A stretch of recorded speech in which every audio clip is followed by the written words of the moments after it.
মার্কিন president Donald ট্রাম্পের সঙ্গে প্রধানমন্ত্রী নেতানিয়াহুর বৈঠকের পর যুক্তরাষ্ট্র ইসরায়েল সম্পর্ক নিয়েছে এক নতুন মোড়। ট্রাম্পের ইশারায় নেতানিয়াহু হয়ে উঠছেন আরও বেপরোয়া।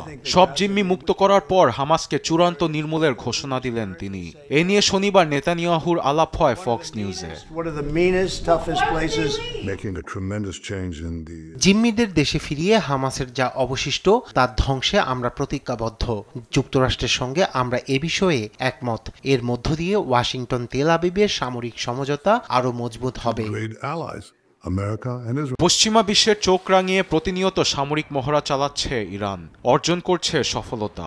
ফলে হামাসের সঙ্গে মধ্যপ্রাচ্যের অন্যতম পরাশক্তি ইরানকেও শায়েস্তার হুমকি দেন নেতানিয়াহু। এই ইস্যুতে ট্রাম্পের সঙ্গে বৈঠকে বসেছি আমি। পারমাণবিক শক্তির পিছনে বিনিয়োগের জন্য ইরানকে এর মাশুল দিতে হবে। বিশেষ সাক্ষাৎকারে প্রেসিডেন্ট ট্রাম্পকে ইসরায়েলের পরম বন্ধু বলে সম্বোধন করেন নেতানিয়াহু। ইতিহাসে হোয়াইট হাউসে বসা ব্যক্তিদের মধ্যে প্রেসিডেন্ট ট্রাম্প ইসরায়েলের সবচেয়ে ঘনিষ্ঠ বন্ধু। তিনি পদে বসার পর ইসরায়েল যুক্তরাষ্ট্রের দ্বিপক্ষীয় সম্পর্ক শীর্ষস্থানে। নেতৃত্বে পুরো দুনিয়ায় এক অনন্য দৃষ্টান্ত তিনি।